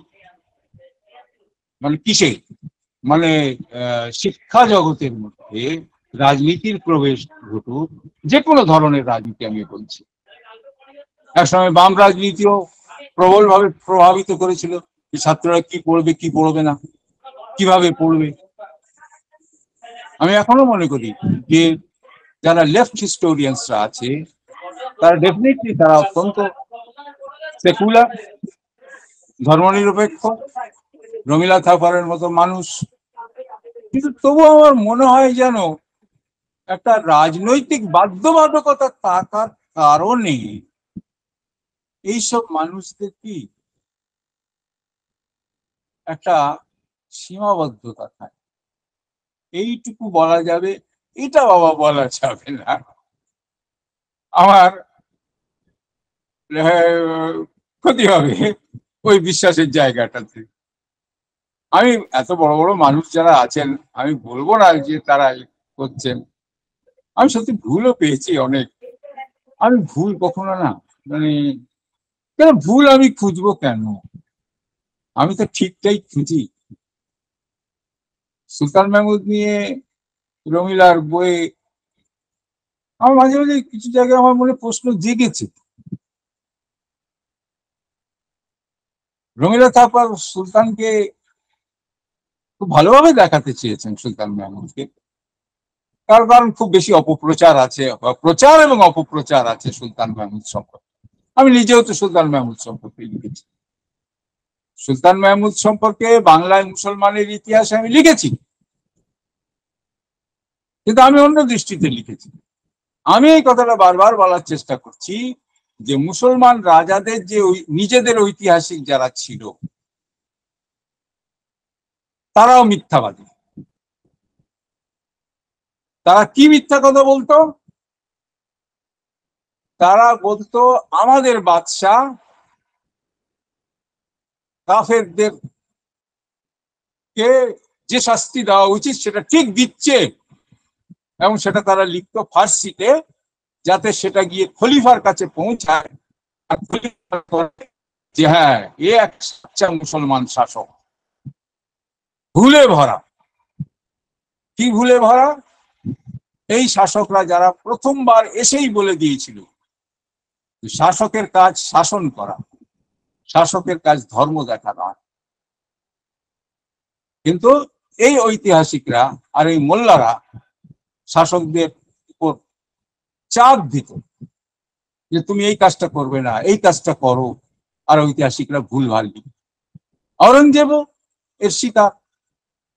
অড্রে ট্রাস্কি এই কথাটা লিখেছেন যে ঔরঙ্গজেবকে যতখানি গুমরা বলে দেখানো হয়েছে, সে তো ওই মোল্লা ঐতিহাসিক, অবশ্য উনি নিজের নিয়োগ করা ঐতিহাসিক ছিলেন। এই মানুষটা একটা আশ্চর্য, প্রচারক হিসাবে ঐতিহাসিক উনি নিয়োগ করেননি, বাকিরা তো করেছেন। হ্যাঁ, আমরা জাহিরুল্লাহ এবার আপনার অন্য একটি দুইটা বইয়ের প্রসঙ্গে আসি। আপনার মনে হয় সবচেয়ে বিখ্যাত যে বই, যে কোনো কারণে হোক বিখ্যাত, এবং সাহিত্য সংস্কৃতি জগতের খবরের কাগজ প্রকাশনা সকলের টেবিলে অবধারিত হিসেবে যে বইটি থাকে, বাংলা সাহিত্যের ইয়ারবুক। এটি যে আমাদের সকলের কি উপকার করেছে, এখান থেকে আমি জানতে চাইছি যে হঠাৎ করে এরকম একটা বই করবার ভাবনা আপনার কোন প্ররোচনা থেকে আপনি এরকম একটা কাজ করবার কথা ভাবলেন, যেটা পরবর্তীকালে আমাদের সকলেরই অবশ্য পাঠ্য হ্যান্ডবুক হয়ে আছে? আসলে আমি তো লিটল ম্যাগাজিনের লেখক চিরকালই, এখনো। তো লিটল ম্যাগাজিনের একটা বিশাল জগৎ, ফলে লিটল ম্যাগাজিনে লিখতে লিখতে অনেকের সঙ্গে পরিচয় হচ্ছে, বহু পত্রিকার সঙ্গে সম্পর্কে আসছি তাদের সঙ্গে। আর প্রবন্ধ যারা লেখে তাদেরকে তথ্য রাখতেই হয়, শুধু যে নাম ঠিকানা তা তো নয়, সব রকম তথ্য তাদের রাখতে হয়। আর এটাও একটা তথ্য। তো আমার ওই অভ্যাস হয়ে গিয়েছিল, তখন তো কম্পিউটার ছিল না, হাতে লিখতাম, নাম ঠিকানা ফোন নাম্বার এগুলো লিখতাম। এই করতে করতে আমার মনে হলো যে আমার একটা মোটামুটি সঞ্চয় হয়ে গেছে তথ্যের, যেটা আমার শেয়ার করা উচিত বাকিদের সঙ্গে। আর সেই সঙ্গে আমি এটাও মনে করেছিলাম যে এর আগেও তো ছিল এরকম ডাইরেক্টলি, তো ছিল কলকাতার অহংকার, অভিজিৎ বাবু বের করতেন, কলকাতার অহংকার ছিল তো, ওগুলো থেকেও আমি সাহায্য পেয়েছি। কিন্তু আমার মনে হলো যে শুধু নাম ঠিকানা নয়, আমি চাইছি যে ইয়ারবুক নাম এই জন্য দিয়েছি যে সারা বছরে সাহিত্যে যা ঘটছে তা ক্যাপসুল আকারে একটা জায়গায়। এই আইডিয়াটা আমার এসেছিল, আর অনেকে এখন ভুলে গেছে। টাইম ক্যাপসুল বলে ভারতের ইতিহাস এবং অন্যান্য অনেক তথ্য আমাদের ভারত সরকার একটা মেটাল বক্সের মধ্যে ঢুকিয়ে মাটির তলায় পুঁতে দিয়েছিল, এই মনে করে যে যদি সবকিছু নষ্ট হয়ে যায় তাহলে ভবিষ্যতে কোনো এক সময় এগুলো বেরিয়ে পড়লে ইতিহাস জানা যাবে। Time capsule. তো সেই থেকে আমার ধারণা হয়েছিল যে আমি এমন একটা বই করব যেটা হবে টাইম ক্যাপসুল, সারা বছরের যা ঘটছে, কি কি বই বেরিয়েছে, কি কি অনুষ্ঠান হয়েছে, কারা পুরস্কার পেয়েছে, এই দিয়ে শুরু হলো 1999। ইয়ারবুক 1999 বেরোলো জানুয়ারি মাসে, সেটাই আমার প্রথম প্রকাশনা ইয়ারবুক। তারপর ক্রমশ তার পরিধি বেড়েছে, শুধু যে নাম বেড়েছে বলে নয়, বিষয় বেড়েছে। একটা সময় এসে আমার জেদ চাপলো যে আমি যখন সাহিত্যের তথ্য দেবো বাংলা সাহিত্যে, অন্তত এই গ্রহের বাইরে তো আর কোথাও বাঙালি আছে বলে আমার জানা নেই, জানা থাকলেও কিছু করার নেই, কিন্তু এই গ্রহের যেখানেই বাঙালি আছে তারা যাই করছে সারা বছর ধরে তাদের কর্মকাণ্ডের একটা বিবরণ যেন আমার এই বইয়ের মধ্যে থাকে। এইটার জন্য আমাকে আলাদাভাবে কেউ তারিফ দেয় জানাইনি, বাংলাদেশও বলেনি। কারণ আমি বাংলাদেশে রোজ আমি অনলাইনে বাংলাদেশের পত্র পত্রিকা সে খড়ের মধ্যে ছুঁচ খোঁজার মতো করে সাহিত্যের খবর খুঁজতাম। তারপরে হচ্ছে প্যারিসে, ওয়াশিংটনে, লন্ডনে কোথায় কি কি অনুষ্ঠান হচ্ছে, কোথায় রবীন্দ্র জয়ন্তী হচ্ছে, কোথায় কি হচ্ছে, সেগুলো খুঁজে বের করা যে কি কঠিন কাজ। তো করলাম, তো একটা বছর তো বের করলাম ওইভাবে। একসময় কোটেশন চেপেছি, ভালো ভালো কোটেশন, সবকটা একসঙ্গে পড়লে ওই টাইম ক্যাপসুলই হয়ে যাবে একটা সময়ের বাংলা সাহিত্য। এইটা ঠিকই, চেয়েছি। আমরাও আসলে ভাষা ও ভবিষ্যৎ এই টাইম ক্যাপসুলের কাজটাই করছে। হ্যাঁ, বাংলা ভাষা ও সাহিত্য নিয়ে যা যা হচ্ছে তারও একটা ডিজিটালি সংরক্ষণের কাজ করছি এখানে। জাহিরুল্লাহ, আপনি পরবর্তীকালে আমি দেখছিলাম যে এখন যে বইগুলো বেরোচ্ছে সাহিত্যের ইয়ারবুক, নামটা বদলে ঠিকানা পঞ্জি করলেন। এটা কি এই বদলটা কেন? এখানেও তো অন্যান্য তথ্য থাকছে আপনার। 2017-এর পর আমি বলে দিয়েছিলাম, ঘোষণা করে দিয়েছিলাম যে এটাই আমার শেষ সাহিত্য ইতিহাস। এইবারে আমি তো সেই মানুষ নই যে, এটা তো আমার একটা সম্পত্তি, 15 বছর ধরে বার করা মানে একটা গুডউইল তৈরি হয়েছে আমার। ব্যবসার যেমন গুডউইল তৈরি হয়, আমি তো এটা বিক্রিও করতে পারতাম, কিন্তু আমি তো তা করবো না। আমি সেটাকে ছেড়ে দিলাম, হাওয়ায় ভাসিয়ে দিলাম। এবার কেউ বলে যদি যে আমি বের করব, আমার তো খুশি হওয়ারই কথা। কেউ বলতে আমার যে প্রকাশক সেই বললো আমি ছাপবো। আমি বললাম ছাপো, কিন্তু আমি কিন্তু কিচ্ছু করতে পারবো না, কারণ আমি সচেতন ভাবে এর থেকে নিজেকে বিযুক্ত করেছি। কারণ আমার সম্পূর্ণ সময় আমি এখন নিজের ওই সাহিত্য চর্চা, ইতিহাস চর্চা, এই সবে আমি নিজেকে নিযুক্ত রাখি। এইখানে আমি বিশ্বনাথ ভট্টাচার্য তিনি এটার হ্যাঁ, এখন, এবং খুব খুব যত্নের সঙ্গে তিনি কাজটা করছেন। তিনি 17-র পর থেকে করছেন। কিন্তু আমি যেটা জানতে চাইছিলাম, আপনার 14 পর্যন্ত বইয়ের নাম আছে সাহিত্যের ইয়ারবুক, 15 সাল থেকে নামটা বদলে আপনি সাহিত্যের ইয়ারবুক ঠিকানা পঞ্জি করলেন। এরকম বদলটা কেন? শেষ 3 বছরে তখন আমি আর পারছিলাম না, কারণ ওই নানা ধরনের সাহিত্যের তথ্য, বইয়ের নাম, ঘটনাপঞ্জি, এর জন্য যে সময়টা দিতে হতো আমি বেশ বুঝতে পারছিলাম আমার বয়স বাড়ছে, সময় কমে যাচ্ছে। আমি যদি এরই মধ্যে লিপ্ত থাকি তাহলে কিন্তু আমি যে কাজগুলো করতে চাইছি তা আমি আর করতে পারবো না। সেই জন্য আমাকে তখন স্যাক্রিফাইস করতে হলো, এবং আমি তখন 3 বছর শুধু ওই ঠিকানা অংশটুকুই রাখলাম। তারপরে দেখলাম যে এত ভুল ঠিকানা আর ভুল নাম্বারের মধ্যে রয়েছে, ভুলের পাহাড় বলবো না, ঢিবি হয়ে যাচ্ছে। তখন আমার মনে হলো যে এটা কিন্তু উচিত কাজ হচ্ছে না, সেই জন্যই আমি ত্যাগ করলাম সাহিত্য। দেখ, আপনি শুরু করেছিলেন বলে এখন বিশ্বনাথ দা ওটাকে আপগ্রেড করে যাচ্ছেন, এবং এটা বাংলা সাহিত্য সংস্কৃতির সঙ্গে যারা বিন্দুমাত্র যাদের পরিচয় আছে তারা এই বইটির কথা জানেন, এবং এই বইটির সাহায্য না হলে তাদের একদিনও চলে না। এবার আমি আরেকটি কোষ গ্রন্থ নিয়ে একটু কথা বলবো। আমরা আমাদের আলোচনায় বারবার করে এসেছিল যে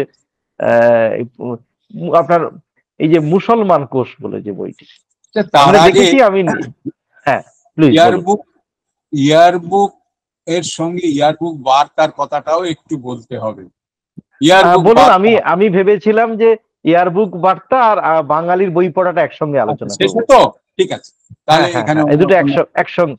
হ্যাঁ, ঠিক বরং এখানে সাহিত্য হ্যাঁ, সঙ্গীটা নিয়ে, যেটা আসলে আপনার সাহিত্যের ইয়ারবুকের আরো আগে সাহিত্য সঙ্গী বলে যেটা আপনি একটি বার করেছিলেন, বলতে পারতাম। যাই হোক, আমরা যেটা বলছিলাম মুসলমান কোষ। আমি নিজে কাজের ক্ষেত্রে দেখেছি, কাজকর্মের ক্ষেত্রে আমি নিজেও তাই, ব্যতিক্রম নয়। মানে একজন মুসলিমকে জিজ্ঞেস করলে সে সরস্বতী পুজোর সঙ্গে দুর্গাপুজোর তফাৎ বলতে পারবে, কিন্তু একজন হিন্দুকে কিন্তু ঈদুজ্জোহার সঙ্গে ঈদ আল ফেরতের তফাৎ জিজ্ঞেস করলে বলতে পারবে না। এটা নানান কারণ আছে, এবং সেই কারণ আজকে আপনার আলোচনায় এসেওছে এবং আপনার লেখালেখিতে বারবার উঠে এসেছে তার সঙ্গে। তো এইখানে আমি দর্শক বন্ধুদের বলবো, মুসলমান কোষ এই বইটি আমার হাতের কাছে আছে। এইটা বোধহয় মানে সামগ্রিকভাবে মুসলিম যাপন, মুসলিম বিভিন্ন শব্দ, বা এটাও একটা কোষ গ্রন্থ, প্রায় ডিকশনারির মতো। এখানে বিভিন্ন অনুষঙ্গ ইত্যাদি ইত্যাদি এসেছে, মুসলিম বহু উর্দু আরবি শব্দ থেকে শুরু করে বিভিন্ন চরিত্র, সমস্ত দিক থেকে একটা খুব সমৃদ্ধ এবং গুরুত্বপূর্ণ কাজ বলে আমি মনে করি। আমি সব কাজগুলো নিয়ে আজকে এখানে কথা বলতে পারবো না, ইতিহাসের আর দুটো বইয়ের কথা একটু বলা দরকার। এটাও হয়তো ওই আপনার প্রবন্ধের গ্রন্থের সঙ্গে আলোচনা করা উচিত ছিল। বাঙালি যে বাংলার মুসলমানের 800 বছরের সঙ্গে বাংলায় মুসলিম ও মুসলমানের ইতিহাস আদি যুগ, এটি 15 সালে প্রকাশিত হলো এবং গত 2 বছর আগে প্রকাশিত হয়েছে ইতিহাসের খলনায়ক নিরো থেকে তৈমুর। আপনার অনুবাদের বিষয়গুলো এসেছে, এত আলোচনার সুযোগ নেই। এবার আমি আসবো, আপনি বছর দুয়ে হলে একটি পত্রিকা বার করেছেন, বাঙালির বই পড়া। এটা মূলত বুক রিভিউ কেন্দ্রিক পত্রিকা। এটা ঠিকই যে স্বীকার করে নিতে হবে যে আমাদের বাংলায় আহ, বইয়ের আলোচনা পত্রপত্রিকায় কম হয়, এবং বইয়ের আলোচনা হচ্ছে এরকম পত্রিকার সংখ্যা বেশ কম। মানে বেশ কম মানে কি, মানে হাতে গোনা শব্দটাও বলা যাবে না এরকম। তো এরকম একটা পত্রিকা বার করার কথা কেন ভাবলেন? সাধারণভাবে আমরা উল্টোটা হয়, আমরা পত্রিকা বার করলে কবিতার, গল্প, প্রবন্ধের পত্রিকা বার করি। আপনি বাঙালির বই পড়া এরকম একটা বই পত্রিকা বার করবার ভাবনা কেন এলো, এবং উদ্দেশ্য কি? আসলে আমি কতটা সাহিত্যিক জানি না, কিন্তু আমার ছোটবেলা থেকেই ইচ্ছে ছিল সাংবাদিক হবার, সম্পাদক হবার। চাকরির পরীক্ষায় একটা প্রশ্ন এসেছে, বাবাকে লেখো বিএ পাস করার পর তুমি কোন পেশায় যেতে চাও। আমি বলছি আমি সম্পাদক, সাংবাদিক হব। তাহলে আমার স্বপ্ন ছিল সাংবাদিক হওয়া, সংবাদপত্র, পত্র পত্রিকা, এ আমার বড্ড প্রিয় বিষয়। এখন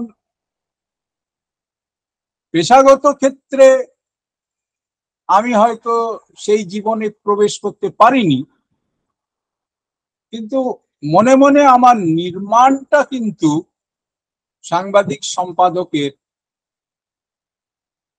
সেটা হচ্ছিল।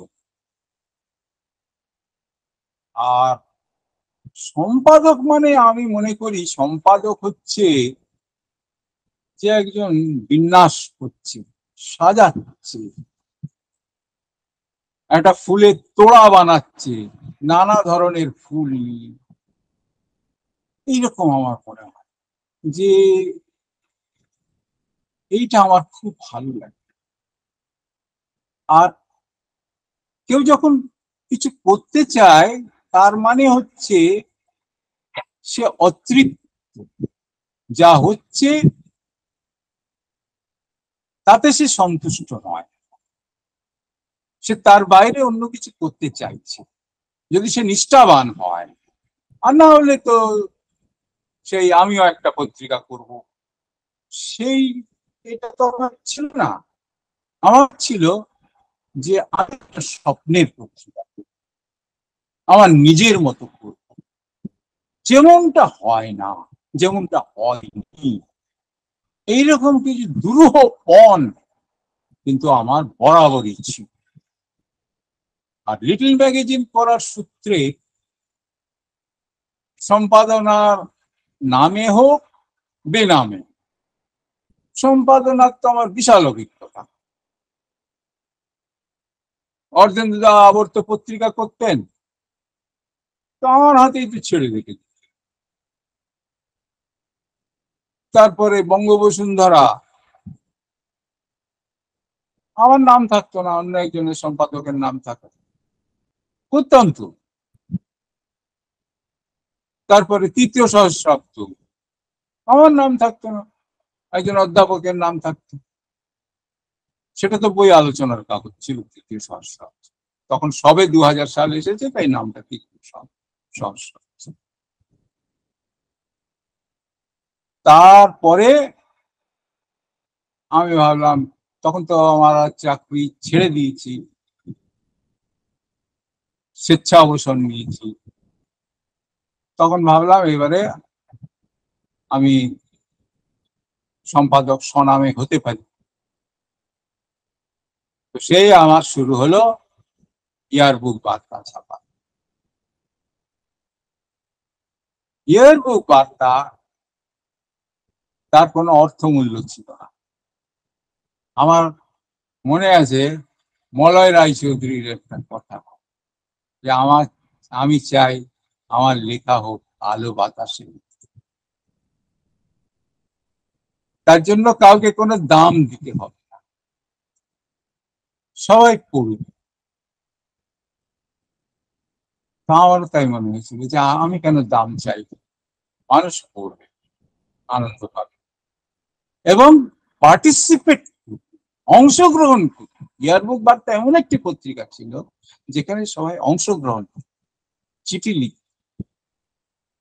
ভাবা যায় না চিঠি লেখা যখন কমে গেছে, তখনও প্রচুর চিঠি আসছে আমার, কি অসামান্য সব চিঠি।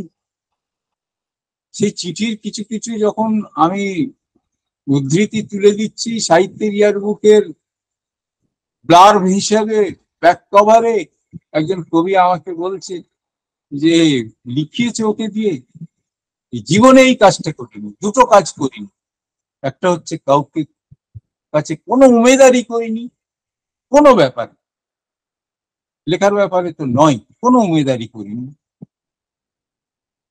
আর কি লিখতে হবে আমাকে ভালো বলো এ আমি কোনো করি। কিন্তু সেই সংযোগটা আমার তৈরি হয়ে গিয়েছিল পাঠকদের সঙ্গে, এত ভালোবাসতেন তারা আমাকে। এই যে কত বড় সম্পদ আর কত বড় প্রাপ্তি এই ভালোবাসার, এই ইয়ারবুক করে আর ইয়ারবুক বার্তা, এটা একেবারে বলা যায় মানে আমার ঝুলিটি বস্তা বস্তা ভর্তি হয়ে গেছে আমার এই মানুষের বাঙালির বাঙালির বই পড়া পরবর্তী মানে আসন্ন সংখ্যার কোনো পরিকল্পনা, কোনো বিশেষ বিষয়? বাঙালির বই পড়া বলতে পারেন, আমি ভেবেছিলাম যে এটা আমার শেষ লড়াই,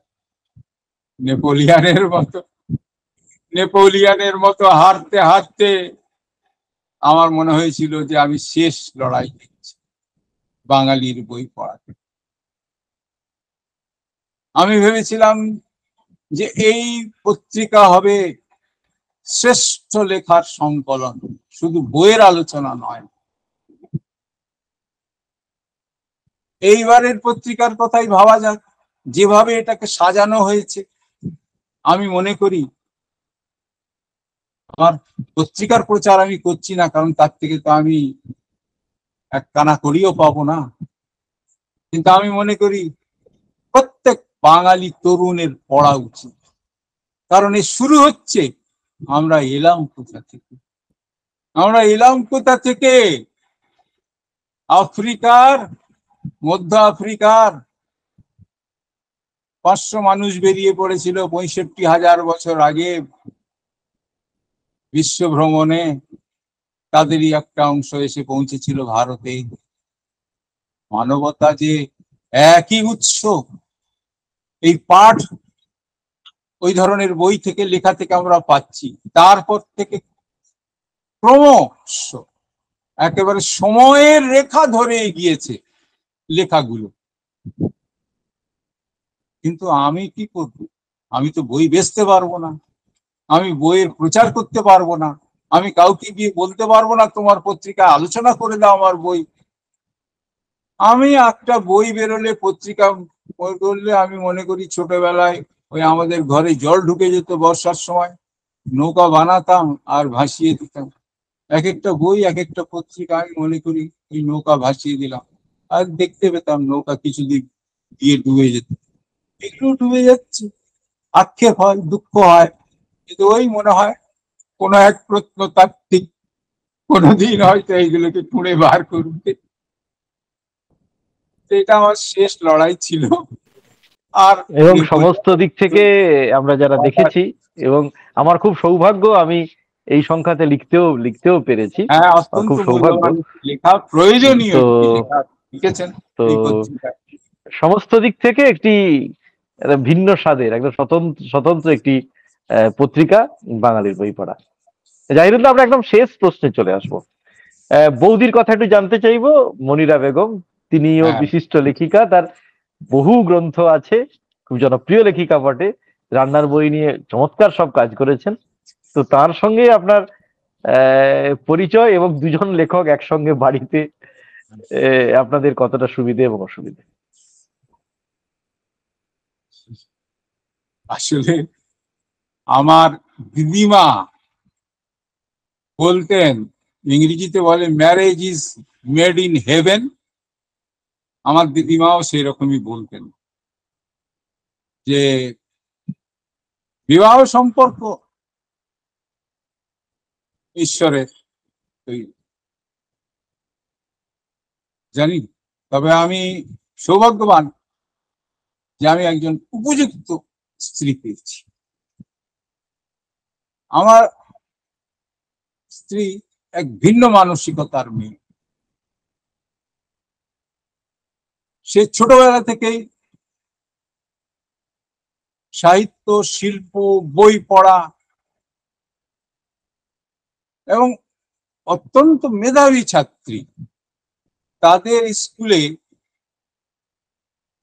যে স্কুলে দিনের বেলায় ছাত্রদের পড়াতেন শঙ্করবাবুর বাবা, সেই স্কুলেরই ওই সকালে ছিল মেয়েদের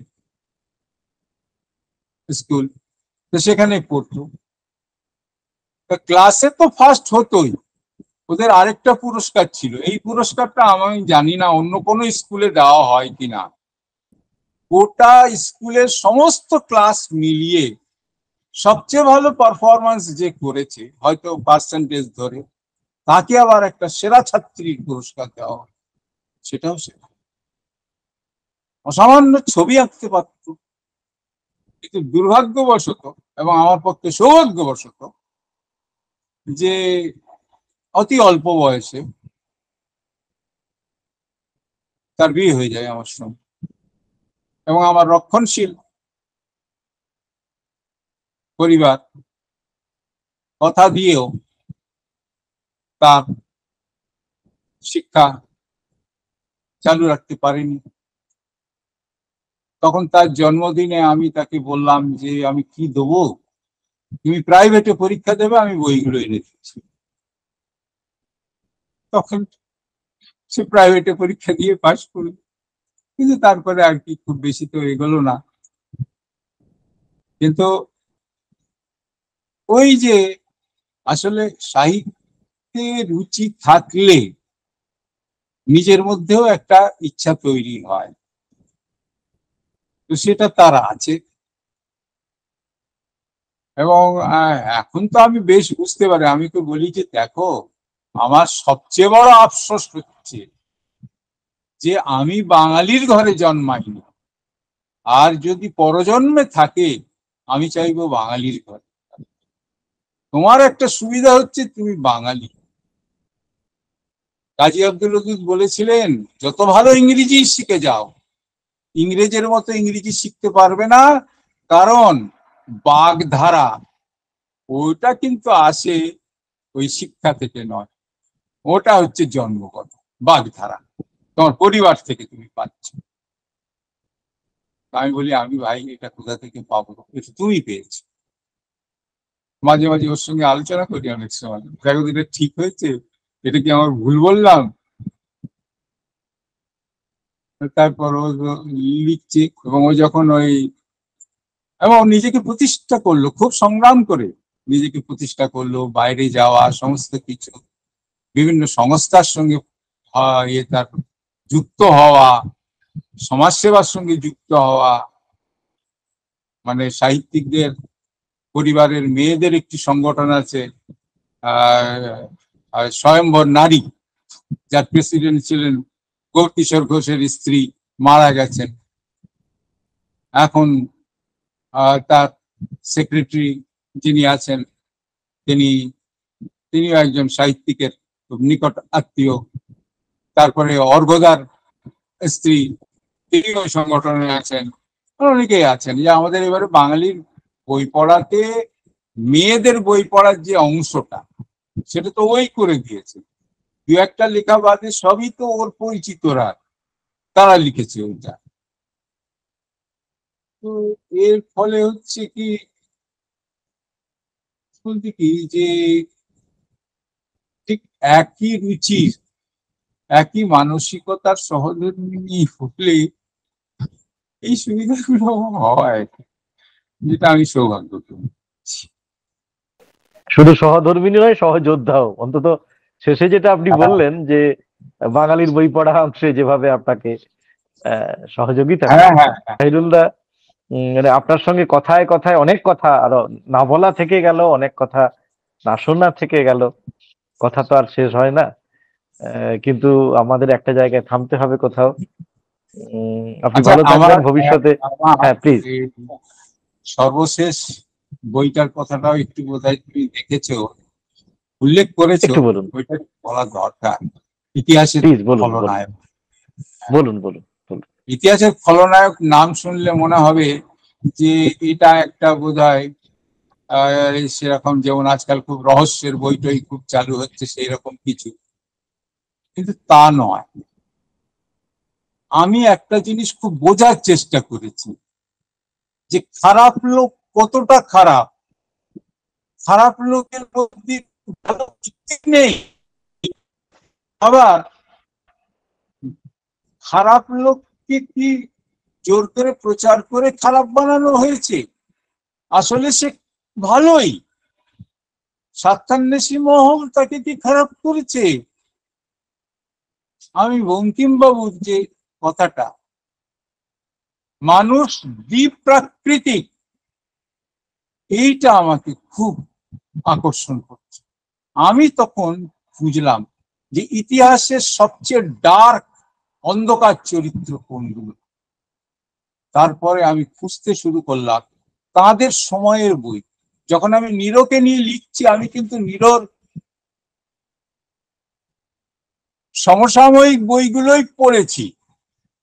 নীরর সময়ের বইগুলো পড়ে আমি নীরর কথা লিখেছি, এবং নীরকে সেইভাবে দেখানোর চেষ্টা করেছি। ওই প্রথম খণ্ড বেরিয়েছে, এখন আমি কিন্তু ওই পড়ে পাওয়ার পাশাপাশি ওই দ্বিতীয় খণ্ডটা লিখে চলেছি।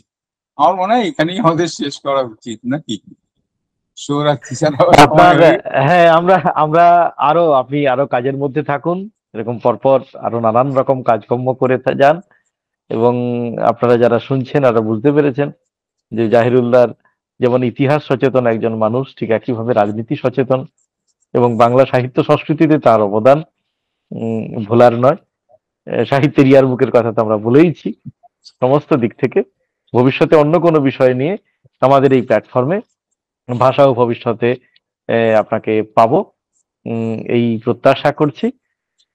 আজকের মতো আপনাকে আমাদের পক্ষ থেকে এবং ব্যক্তিগতভাবে আমার পক্ষ থেকে ধন্যবাদ এবং কৃতজ্ঞতা জানাচ্ছি। ভালো থাকবেন জাহিরুলদা, শুভরাত্রি।